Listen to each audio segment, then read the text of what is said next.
Welcome into the Stacks on Stacks. This is the Windup.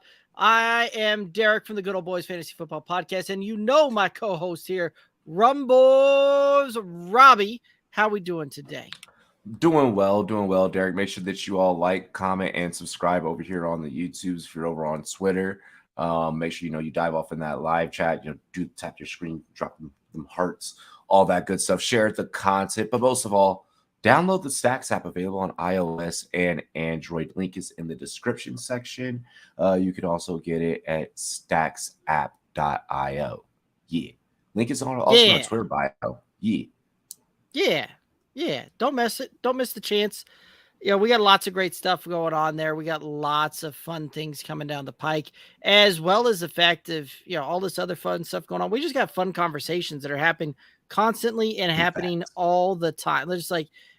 There's never a dull conversation going on. So you do not want to miss those ones. So absolutely a blast going on there. And there's been, one of these days, Robbie, one of these weeks, we're going to get like a slowdown in NFL coverage there. It just has to happen. No, we don't want one, but I'm saying that there's got to be a point where they go, you know what? We've controlled the news cycle here enough. We're going to go ahead and relinquish this thing, and we're going to give the other sports just a chance to try and play that. Dude, like I've been trying my best to enjoy March Madness to its fullest, but every time I'll be at the bar with the homies, like watching a game or something, like Schefter, boom, Rappaport, just breaking news, like huge trades, so on and so forth. A lot of movement in the NFL. The NFL has been dominating the headlines of sports, and I think that's pretty much undeniable at this point. But yeah, we have a lot to talk about. Shout out to Tyreek Hill and the Miami Dolphins now, by the way. Right, like that was a bag that both of them got, right? Tyreek getting a bag on the contract there, and the Chiefs just making a haul on that one. Like that was one of those deals that I tried thinking back on something to just relate to how another place that we saw a deal like this go down that didn't involve a quarterback.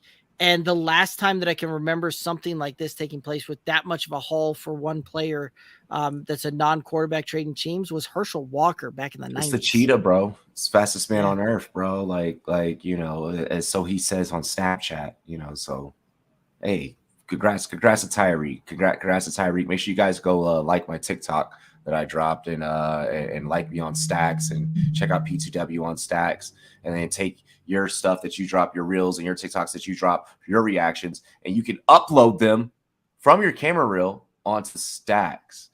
Bet y'all didn't know that. So yeah, go do it. Do it now. Make compelling content and put it on Stacks. Stacksapp.io. There we go. HoofTube chiming in, and you can always find the HoofTube on the Stacks, but he's sitting there saying that he shouldn't get the same as Kirk and Galladay at $18 million. He's happy for Hill, but I don't know if he deserves $30 million. There's a lot to be said with that one, right? Like what? Like Kenny Galladay having huge getting that bag last year. Christian Kirk getting the bag this year. Christian Kirk is not just not a wide receiver one. First off. No. And the fact they're trying to pay him like a wide receiver one is complete and total dog shit. I'm just gonna call it what it is. That dog turd that's like white and crusted, and the one that doesn't end up in the grass. It's like on the concrete. Like you ever been to LA and walk down Hollywood Boulevard and people let their dogs shit on the sidewalk? That's what the Jaguars did with paying Christian Kirk like he's a wide receiver one. Anyone believes that Kirk is a one, like, come on, take his dog shit. Kirk is not a one. Kirk is a great three. A great three. He could even be a great two. Not a one. Yeah, I think that you're right there, Hoove, that the Kirk and Kenny Galladay definitely shifted the market on that one. Robbie, to your point there, where you're talking about Christian Kirk getting all that bag, it reminds me a lot of when Robert Woods left Buffalo to go to the Rams. Like everybody thought the Rams were just out of their mind for giving him that contract that they did, and turns out that the guys in the front office there, happen to know what they were doing on that one, because Robert Woods turns out really good at football. And was just not in the right. That wasn't a good fit when he was in Buffalo there, Yeah. right? And that goes to a lot of this for everybody out there that tries to tell you that scheme that the scheme that a player's in doesn't matter. It's an absolute false narrative that they're trying to give you on that one, because of the fact that we've seen too many times where great players go to a scheme and go to a fit that just doesn't work with their skill set, and they look bad. And all of a sudden they change teams and they're great again, and vice versa, right? We've seen players stuck on teams that didn't fit their talent, didn't fit what they were good at. They changed teams, and all of a sudden it's, well, where'd this guy come from 4 years into the league? Like, it's absolutely insane to watch some of that. And who knows, maybe we'll see Christian Kirk do some of that in his new home. I doubt it, but at the same time, like, you never know. It could be that you can finally see why they spent the draft capital on him that they did in Arizona all that time ago. One thing that I want to add, and this is actually going to be a great segue for us. Hill wanted to be paid like the guy that we're about to talk about here. Excuse me. And he got it. I feel like when you have those perennial top tier elite receivers, yeah, you got to pay him. Go get the bag. Wide receivers make things look sexy. They make things look good. We've seen this time and time again since the 90s. You pay big time players. And I think we should probably talk about that guy that we're going to talk about, or how he was saying. Yeah, I think you may be right. I mean, it might be about that time. Davante Adams going to the Raiders for 5-year extension. Oh my God! Packers screwed this one up. No way about it. They could have afforded Adams and Rodgers. He didn't want to sign there. He just didn't want to be there. Oh, is everyone looking forward to the Pat McAfee show? Yeah, I'm shocked at this. I thought they'd continue trying to work out a long-term deal. Called it. Couple of great takes there, bro. So look, Green Bay is if they're able to win 10, 11 games without Adams, like that'll be. I know I hear Packers fans like, well, they were 7-0 without Adams. Everything will be fine. You don't have Davante no more. Aaron Rodgers is old, and whoever you are going to draft, is going to be force-fed as hell. All right. Aaron Rodgers had eyes for no one else but Davante, and Davante only. All right. So for the Packers, oh gosh, like the complete just stab. I mean, but hey, if Davante was really your boy, you probably would have not taken as much money there, Ron. So hey, Adams to the Raiders. I like this for Carr. You got Waller, you got Renfro. Look out for the Raiders. The Chiefs just got weaker, as we were talking at the beginning of the show. The Raiders have gotten stronger. The Chargers have gotten stronger on both offense and defense. It's going to be, and the Broncos are getting better. Look, we already know that Juju's not a 1. What you're gonna bring in? What was the kid from in NDSU? I saw Daniel Jeremiah drop his 3.0 today. His mock 3.0. Christian Watson. What you're gonna grab him at 30, maybe 29, 30 because you're gonna have the back-to-backs. I don't know how a rookie's just gonna come in and then immediately impact this offense. I get homies from Florida, and like I said on Twitter, when I looked them up and I saw that he's from Florida, I saw that 4.36. When you see somebody is from Florida, you know what that translates into in football? Fast as fuck, boy. Okay, and I don't think that Christian Watson is going to be able to give you that same. We already seen this. Miko wasn't able to give you that same, that a guy like Tyreek Hill was able to give you, and he had the speed, just didn't have the build, and he didn't have he doesn't have all the same mechanics, so on and so forth. You're going to be running Juju, Mecole, and possibly Christian Watson. Good luck, KC. You just got worse. Oh, I mean, Kelsey's still there, but Yeah, I mean, you Yeah. still got Kelsey. They've got great things to say about Kelsey's backup there, Noah Gray as well. So you very well could see them shift a little bit and do some more 12 personnel. So I mean, there's some things that can happen there.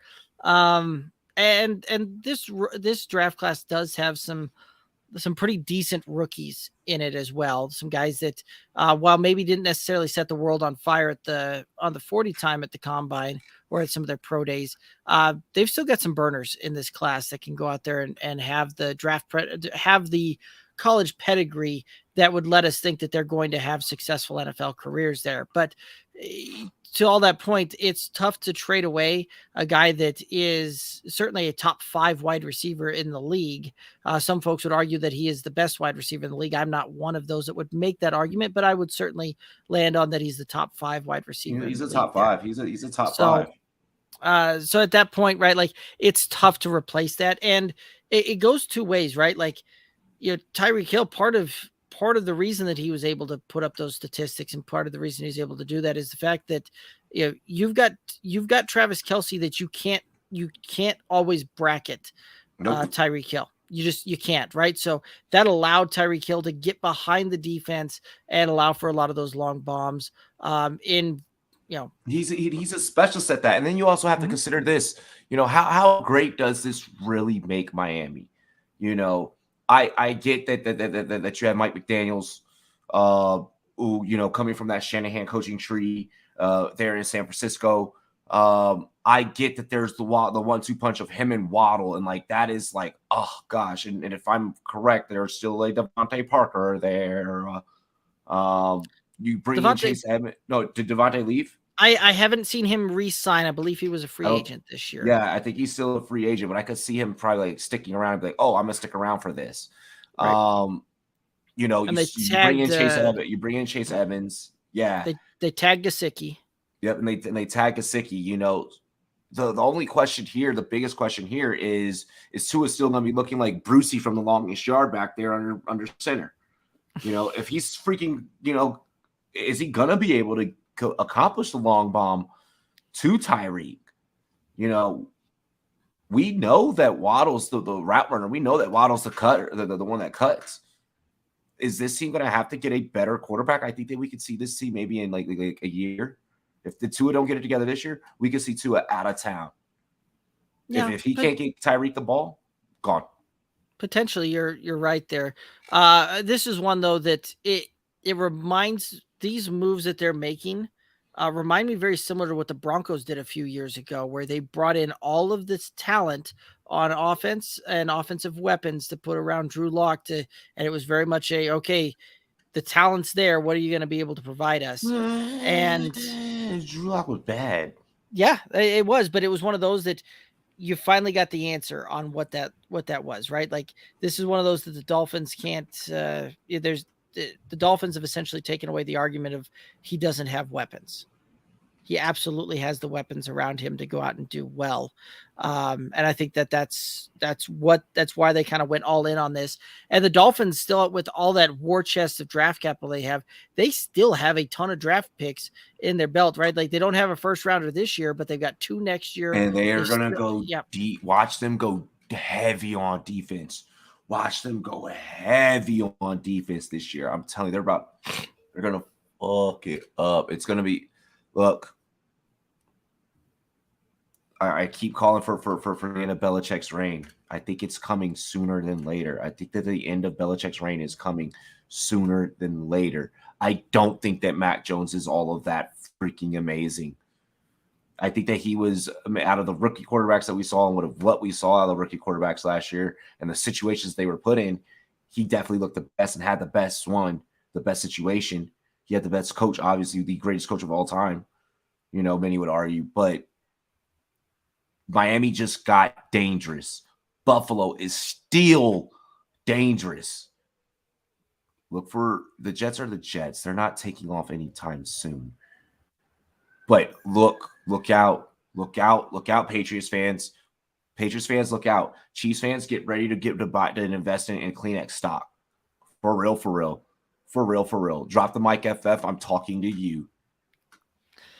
Old Hootube's trying to play like fantasy football on paper here. It looks like, where imagine if Tua and Rodgers both have poor seasons, so Rodgers gets shipped to Miami for Tua and multiple firsts. I don't see that one happening. I don't, but I like the thought there, Hoove. And I Packers can already certainly put see. themselves in the doghouse. Yeah, again, the part of the problem is with these contracts that we keep seeing, and this is one of those that I'll bring it back to it.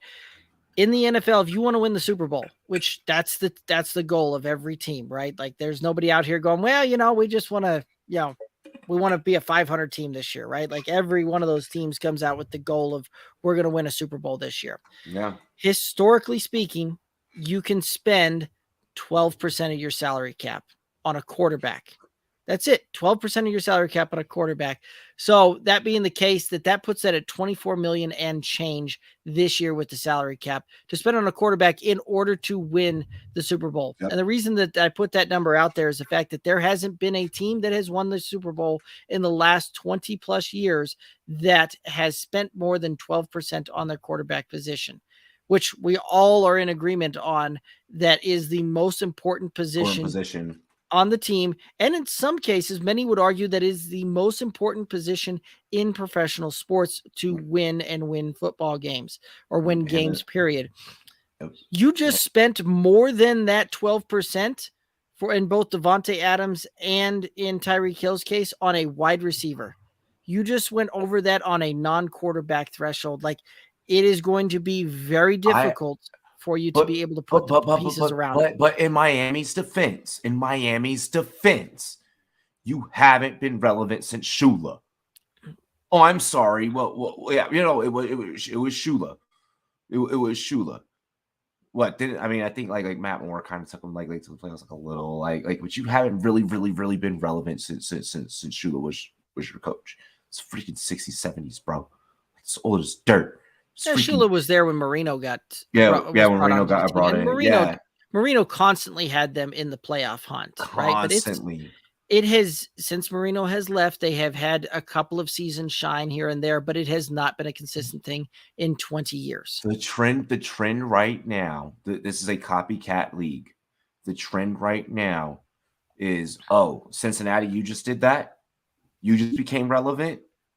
Okay, bet that we're looking at all of these markets that haven't done jack shit in forever. Cleveland, completely different story in what they did, but that's neither here or there. We won't go into that. But I mean, you have Cleveland, Cincinnati, did their thing through the draft. They did it by drafting really well. And then they got that defense together through free agency, by picking up guys like Hendrickson and so on and so forth. This is going to be a very interesting season. Is how relevant Miami will be next year. However far Tua can take them. This isn't on Tyreek Hill now. Tyreek Hill is going to go out there and do Tyreek Hill. Tua, this just put pressure on you. If you can't get it done, bye. All right. Yep. And as for Devontae Adams, same thing with the Raiders. You gotta now go get it done. Like now you have to go get it done. Yeah, absolutely. Let's go ahead and we're going to shift gears here a little bit. We're going to talk about a little bit of March Madness here. Yo, Stacks community, what's up? It's your boy Darnell from Pickup. And we got another great question/prop for y'all. Now, we'd already seen a couple upsets. We'd already seen a couple close games. Now, our question is this. How many number one seeds will make the Final Four? Over or under 1.5?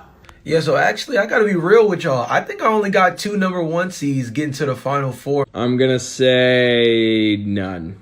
As far as the Final Four goes, I think that Kansas has an opportunity to make it now that Iowa got eliminated. But I think the 2 number one seeds that have the best opportunity to make the Final Four are Gonzaga and Arizona. I'm going with over. That's what I call. I called Gonzaga, and I'm calling Kansas to meet up in the championship. So I'm going to say over on that one for sure. Yeah, I have Kansas, and I think I have Kansas and Gonzaga as well. I have Kansas winning it all. So, yeah, I'm going over. Yeah. And that's a pretty cool thing that the play pickup guys have going on there, where you can hop on and you can can literally just put in, prop type of bets. Like this was one of the deals that they put in there, was just a prop deal like this where, you get points, and the points you can redeem for prizes and cool little perks and things like that. So pretty awesome there, and very excited that we've got the Play Pickup guys able to do this with us and constantly be putting some new stuff out here on the app. Really quick, I want to state a couple of things really quick. First, look for North Carolina to be sneaky, right? And be one of those guys that could potentially like make it to the championship and upset. They've been playing damn good basketball. I would love to see something that we've never seen before. I would love to see the ultimate Cinderella. And this year, there's the makings of that potentially happening are there. We've seen like St. Peter's, do really well, so on and so forth. But also to your point with pickup, get in there and start building up your points and start getting your prizes. Start cashing on those prizes. Baseball season is here. I know one of the prizes that you could get off of there is a MLB dugout cup, which is the cups that are made out of like a piece of the bat, like the handle of the bat. Really, really great for beer to drink out of one of those. Got to get me one, either a Dodgers or a Nationals one. So make sure you guys get on Play Pickup. They have other great prizes, gift certificates to different sports books and much, much more. So yeah, absolutely. Alrighty, so let's go ahead and we'll just stick with some March Madness here and hit the next one up. What is the number one player you are most eager to watch during March Madness? I'm going to go with Jaden Ivey for Purdue. Yeah, so somebody that I'm really eager to watch in terms of this NCAA tournament is definitely Johnny Davis for Wisconsin. For me, it's got to be Jabari Smith from Auburn. Johnny Davis from Wisconsin has definitely been a super exciting player throughout. The player I'm most excited to watch in March Madness is probably Jaden Ivey. Go back to Jalen. Jalen is my 2022 Stacks Rookie of the Year. Y'all out here so excited about Johnny Davis and Wisconsin and all this stuff. I don't get it. Give me some Jalen Ivey. I, for one, have watched this guy play all season, but I still can't wait to watch him in the tournament. That's Gonzaga center Chet Holmgren, the 7-footer. We're going to go with the homer pick. We're going to go with Ochai Agbaji, one of the best seniors in the country this year. I'm going to throw out another one for like mid-majors. I'm excited to see Jelly Walker from UAB. Go Johnny Davis, baby! The Johnny Davis love was real right there, and it did not translate into tournament success there. No, it did not. That was over pretty quick, huh? Yeah. At least they got past Toothpaste University, but they got past Colgate. But they did not manage to get much further than that one. So, I said that was going to happen. Didn't I say that was going to happen? More than once while we've been on Stacks airwaves. You've said that more than once. I remember in the live stream that we did with our Stackatology that you said it, and I remember last Wednesday you also said it too. So kudos to you for calling that one. Thank you. But yeah, great takes for all the gentlemen that dropped their takes on that one. I don't have much to say. Yeah, I don't either. It's this tournament has been a lot of fun, and it will continue to be a lot of fun here. Let's go ahead and we're going to go ahead and head to just kind of some news stuff going on out there in the world. Where has been the coverage for Brittany Griner? There's absolutely almost no coverage of the woman, right? The problem is there's no news to report. I think her circumstances make this a little bit more complicated than what the news is reporting on. So anything that gets done can't be done too publicly. I agree. I think there needs to be a little bit more coverage on it, just updates, talking about it. I don't think it should be in the news all that much. I think it just needs to work behind the scenes. I feel like we should support her a little more. Honestly, if this wasn't Brittany Griner, if it wasn't somebody at her statue, we'd barely be talking about this at all. Unfortunately, it's going to the back of the headlines. Sad, but true. Her detainment is going to be extended into May. I did not know that her detainment was going to be extended into May. That is insanity. I feel like it does need more coverage. If this was, and this is something, to have eyes on, for future potential incidents. I get, the circumstance of, being caught lately with, marijuana vape cartridges. But like, a Russian prison, scary, That's scary. Prison is scary, but then like a Russian prison, right? That's scarier than like prison, like regular prison. So like with that being said, and with that being stated, I do feel like it does need more media coverage. If we're freaking LeBron James or like something, like we'd be like, oh my gosh, like we'd be losing our freaking minds. Like if this was Patrick Mahomes detained in a Russian prison, we'd be losing our fucking minds. So the fact, and given like the climate of things happening like over there right now, it's like we kind of want to make sure that our superstar is okay. Like, under normal circumstances, America would be like, don't touch a single hair on our head. But I think because the world's at war right now, we're just like, we'll get her back when we can. Like, we understand that there's stuff blowing up right now. So yeah, that's my take on it. There does need more coverage. And shame on the news for kind of like just like burying this one. Amongst many of things. So yeah.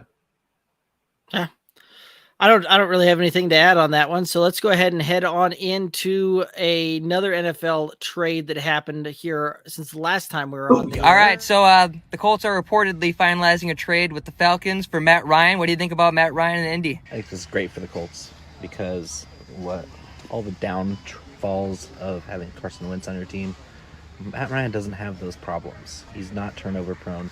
He does well under pressure. I think Ryan's better than Wentz. He's not a bad quarterback. I just think he's not going to get the job done for the Colts personally. This is a huge change for the Colts. They are now contenders.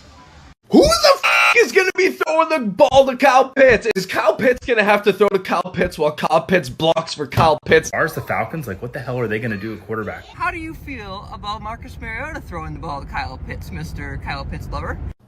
What's that? What's that? Is that Marcus Mariota signing with the Atlanta Falcons for 2 years? Told you. I'm glad you're coming around about Marcus Mariota coming to the NFC South.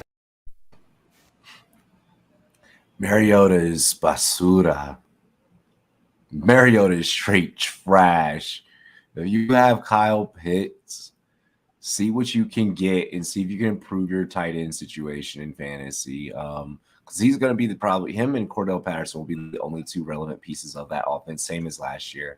And how relevant Pitts will be yet to still be determined in all honesty. Now, as for Matty Ice, he's called Matty Ice for a reason. And the Colts are known for sitting on ice. Last year they were close under Wentz. I like what Bo said. He's not as turnover prone. I do agree. Matt Ryan is a much better quarterback than Carson Wentz. I wish we would have had Ryan in Washington. But all's well and is okay. He's going to have a more improved offensive line. Look for a resurgence. Look for this to be a resurgence in Matt Ryan's career. The Colts, they like him old. They like him seasoned. They did the Rivers thing, then they went to Wentz, and now they're going to Ryan. So good on Indianapolis, sticking to your guns, following your trend, and go out there and win some games. I think that they'll win some games. I think they could possibly, take control of the AFC South. Yeah, I mean, good for Indianapolis as well because they haven't done what a lot of other teams do, where they just kind of go, oh, our star quarterback retired. Oh, well, I guess we'll try and rebuild to the draft. We'll probably try and go get it, go that route. Yeah. They're going out and they're getting guys that can play the game and play the game at a high level. And it just hasn't necessarily translated to success for them in the immediate. But I do think that they're onto something with the formula there instead of trying to go out and draft somebody, because that team is in a window right now, right? Yep. It's got a very good defense. It played, and here's the crazy thing, right? Like, as much as everybody was a bag on the Colts last year, they played the hardest schedule in the NFL last year. And those of us that were looking at that had called it out that they were going to come out the gate and struggle immensely, putting W's in the win column. just because of the fact of the schedule that they played, and down the stretch they would get better as that schedule eased up. And sure enough, that's what you saw play out there.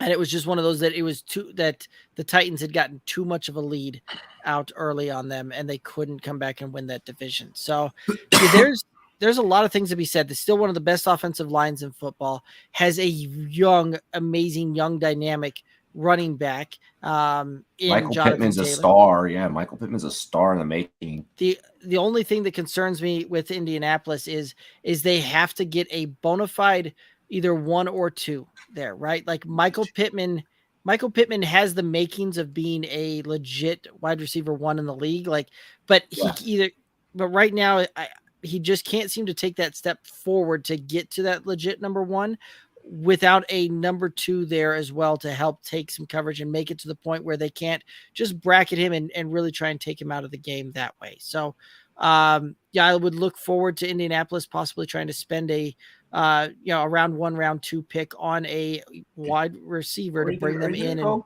holla at freaking Emmanuel Sanders and bring him in for a year.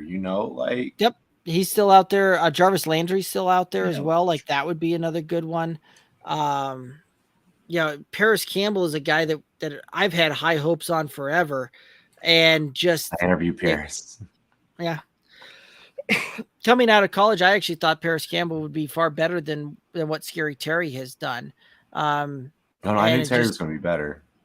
So, from measurable wise, it still looked like Paris Campbell would outdo him, and it certainly hasn't panned out. A lot of that having to do with injuries, things like that. So, it'll be interesting to see how that one comes away. Maybe you finally see Paris Campbell take that next step with him getting a full season and being healthy the whole year. I'm not willing to bank my fantasy roster on that certainly, but throw a 13th, 14th rounder at him.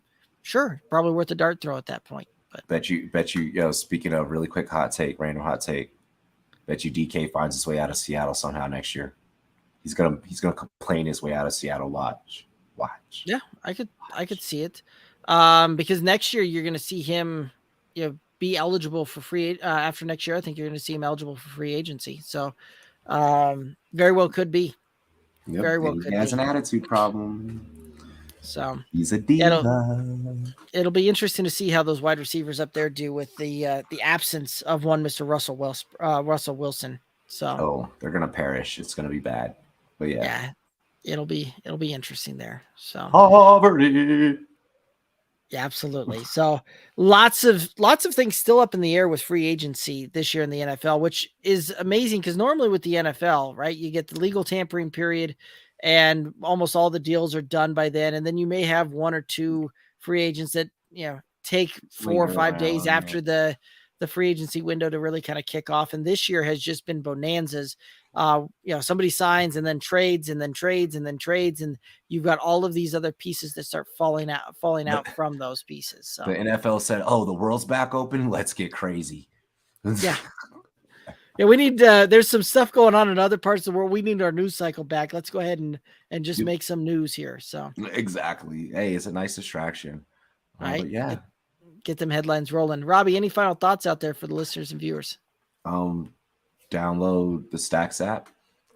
Join Stacks.io. Available on iOS and Android. Link is in the description. Like, comment, and subscribe to our YouTube channel.